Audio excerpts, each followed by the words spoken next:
porque teve um encontro entre o nosso chanceler e também o Marco Rubio na Casa Branca. Então, depois a gente fala sobre isso a qualquer momento. Mas, olhando aqui para o Brasil, mais especificamente para Cuiabá, no Mato Grosso, tem uma espécie de vexame acontecendo ali, que é o prefeito, o Abílio Brunini, que, aliás, era muito conhecido nos corredores do Congresso Nacional por ficar atrapalhando o assunto sério, né? Votação de projeto, CPI, enfim.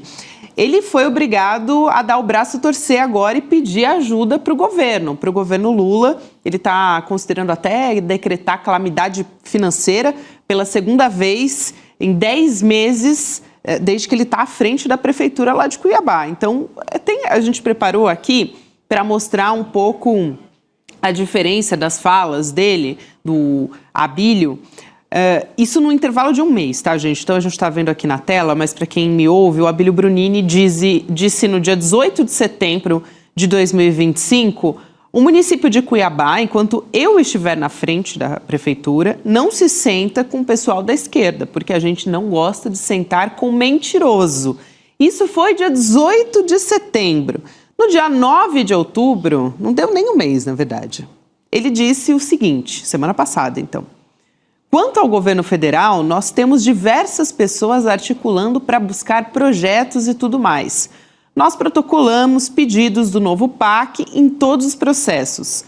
Foram liberadas 4 creches para nós, mas nós protocolamos mais de 40 projetos e os outros não foram aprovados. Essa foi a diferença de menos de um mês na fala do Abílio Brunini, que antes se dizia que não se senta com mentiroso de jeito nenhum. Agora, também, gente, não ter diálogo com o governo federal, né, como prefeito da extrema-direita. O cara quer ser prefeito, quer governar para toda a cidade, e não quer conversar com nenhuma autoridade de governo federal, porque é de esquerda, é a prova, né, a prova inconteste da incompetência da extrema-direita na hora de governar. O próprio guru dele, o Bolsonaro, esteve em Cuiabá com ele durante a campanha eleitoral, e um repórter pediu para o Bolsonaro listar as obras, os benefícios que ele fez para a cidade de Cuiabá. O Bolsonaro olha para um lado, olha para o outro, tenta ver se tem alguém que possa salvá-lo. Não tinha nenhuma obra, nenhum serviço levado para Cuiabá. É a mesma história o deputado, agora prefeito, segue a mesma coisa, é a incapacidade total de gerir, de construir obra. O que o Bolsonaro fez no Brasil inteiro? Uma ponte de madeira lá perto da Colômbia, que caiu, né? Que caiu, 0,7% na Paraíba do projeto de transposição, 0,07% e nada mais. Não tem obra para mostrar. Não tem obra, não tem vacina, não tem nada. Mas professor Castro Rocha, Gabi, Chico, me lembra muito também o próprio Milei, né? Sim. Essa história. Porque, boa, é a melhor comparação. Porque o Milei, quando foi eleito, uma das coisas que ele dizia, não vou nem conversar com o Lula, porque com socialista eu não converso. Não vou... E aí houve uma crise energética na Argentina, e ele precisou de energia no inverno, né? Porque eles dependem muito da calefação em várias cidades, inclusive em Buenos Aires, e faltou energia. E aí, da onde veio a energia? Do Brasil. Aí ligou para o Lula e o Brasil falou, claro, vamos vender para a Argentina na emergência, depois para não deixar os argentinos passando frio lá sem a calefação.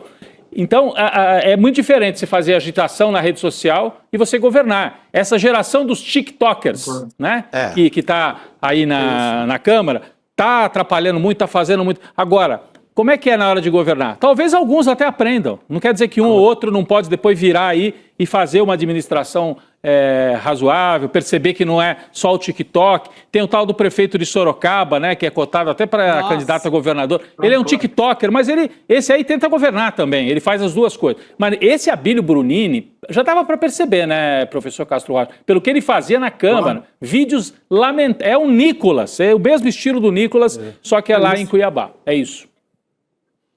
Olha, Rodrigo, no meu último livro eu propus um conceito que para algumas pessoas pareceu radical. Eu propus o conceito de terrorismo legislativo. Quando eu propus o conceito, eu pensei no Abílio Brunini. Se vocês se recordarem, o que fazia o Abílio Brunini como deputado? Ele não apresentou um único projeto para o Mato Grosso. O que ele fazia? Nada, né? Ele ia nas comissões e impedia o trabalho das comissões. E, Gabi, se você lembrar, Ele era um homem volumoso, Sim. ele era particularmente agressivo com as mulheres, especialmente as mulheres trans, como a deputada Érica Hilton e a deputada Duda Salabert, Verdade. que são duas deputadas que fazem um trabalho maravilhoso. Há cenas do Abílio Brunini em que ele literalmente projetava o corpo em cima da deputada federal Érica Hilton, da deputada federal Duda Salabert, para impedir que elas falassem. Então, eu propus o conceito de terrorismo legislativo com a seguinte ideia. Ele lança mão sistematicamente da violência simbólica para impedir que o parlamento funcione, para impedir que haja diálogo. Ele ia nas comissões com a única finalidade de não permitir que os trabalhos fossem feitos. Isto é um tipo de parlamentar cuja finalidade é desmoralizar a Câmara Federal. Com que objetivo? Obter likes, de modo a lacrar para obter likes e ter lucro. Lucro, tanto monetizar quanto lucro político. Ele se tornou prefeito de Cuiabá. Há dois casos, Chico, Rodrigo e Gabi, que eu acho que nós precisamos explorar mais do ponto de vista reflexivo.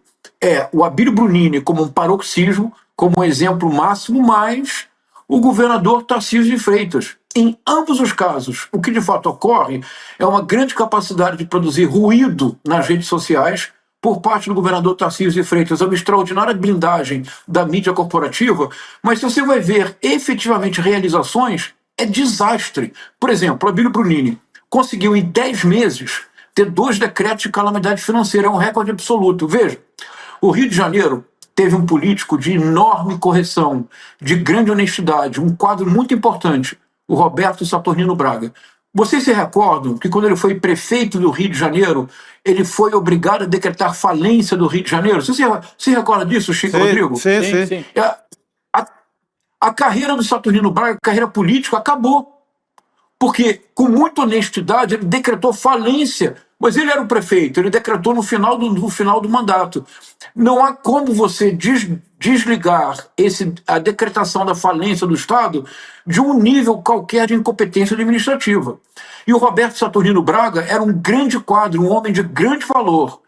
O Abílio Brunini acabou em 10 meses fazer decreto de calamidade financeira 2 vezes, afirmar que não procura a esquerda porque a esquerda é mentirosa, depois pedir apoio. Quer dizer, isso é muito claro. Esse tipo de político de extrema-direita, eles são ótimos para fazer campanha, porque quando fazem campanha, eles não estão no poder. E a retórica deles, a retórica do ódio, é pura destruição. Agora faz um corte rápido para o Tarcísio de Freitas. Gabi, o que fez o Tarcísio de Freitas em São Paulo? Vamos lá. Privatizou a Sabesp. Aumentou o preço, a água aumentou muito em São Paulo. Ele está destruindo a educação. Há um número crescente de professores do estado de São Paulo que estão pedindo licença por problemas de saúde mental, porque existe uma reestruturação absurda dos currículos no sistema estadual. Os pedágios do Tarcísio de Freitas são absolutamente irracionais. Há pessoas que saem para trabalhar e todo dia gastam de 100 a 200 reais pagando pedágio.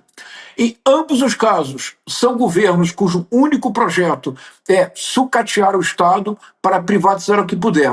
Para concluir, me permito dizer uma coisa.